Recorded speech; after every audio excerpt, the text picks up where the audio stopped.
April 25 നേപ്പാളിനെ സംബന്ധിച്ച് ഇരുണ്ട ദിവസമാണ്. 10 വർഷങ്ങൾക്ക് മുൻപ് ഏറ്റവും ഭീകരമായ ഭൂകമ്പങ്ങളിലൊന്ന് രാജ്യത്തെ പിടിച്ചുകുലുക്കി. കാഠ്മണ്ഡുവിൽ നിന്ന് ഏകദേശം 80 കിലോമീറ്റർ വടക്കു പടിഞ്ഞാറായി ഗൂർഖ ജില്ലയിലെ ബാർപാക്കിനടുത്തായിരുന്നു പ്രഭവ കേന്ദ്രം. 1934 ശേഷം രാജ്യത്തുണ്ടായ ഏറ്റവും ശക്തമായ ഭൂകമ്പമായിരുന്നു അത്. ദുരന്തത്തിൽ നാശനഷ്ടങ്ങൾ വ്യാപകമായിരുന്നു.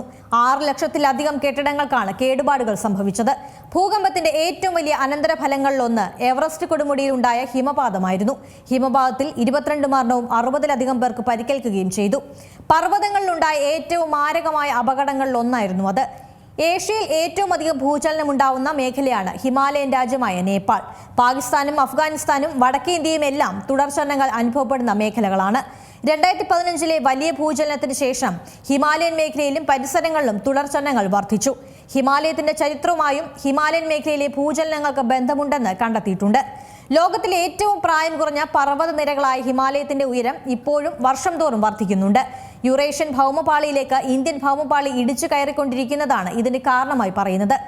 ദശലക്ഷക്കണക്കിന് വർഷം മുൻപ് ആഫ്രിക്കയിൽ നിന്ന് വേർപെട്ട് സഞ്ചാരം ആരംഭിച്ച ഇന്ത്യൻ ഭൗമപാളി യൂറേഷ്യൻ ഭൗമപാളിയിലേക്ക് ഇന്ത്യൻ ഭൗമപാളി ഇടിച്ചു കയറിക്കൊണ്ടിരിക്കുന്നതാണ് ഇതിന് കാരണമായി പറയുന്നത്. ദശലക്ഷക്കണക്കിന് വർഷം മുൻപ് ആഫ്രിക്കയിൽ നിന്ന് വേർപെട്ട് സഞ്ചാരം ആരംഭിച്ച ഇന്ത്യൻ ഭൗമപാളി യൂറേഷ്യൻ മേഖലയിൽ ഇടിച്ചു കയറി ഹിമാലയം രൂപപ്പെട്ടു.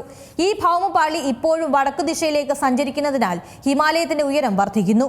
2023 മുതൽ നേപ്പാളിൽ 70 ഭൂകമ്പങ്ങൾ ഉണ്ടായിട്ടുണ്ട്. ഈ മേഖല ദുർബലമാണ് എന്നതിനുള്ള തെളിവാണ് ഹിമാലയത്തിന്റെ പ്രായക്കുറവ്. മനുഷ്യർ നടത്തുന്ന നിർമ്മാണ പ്രവർത്തനങ്ങളും കൂടിവരുന്ന ജനവാസവും ഭൂചലനങ്ങൾ വർദ്ധിക്കാനുള്ള സാധ്യതയുണ്ട്. പടിഞ്ഞാറൻ നേപ്പാളിൽ ഭാവിയിൽ വലിയ ഭൂകമ്പം ഉണ്ടാകുമെന്നും വിദഗ്ധർ മുന്നറിയിപ്പ് നൽകുന്നു. ഏറ്റവും പുതിയ വാർത്തകളും വിശേഷങ്ങളും വിരൽ തുമ്പിലറിയാൻ സീ മലയാളം ന്യൂസ് എല്ലാ ഡിജിറ്റൽ പ്ലാറ്റ്ഫോമുകളിലും ലഭ്യം.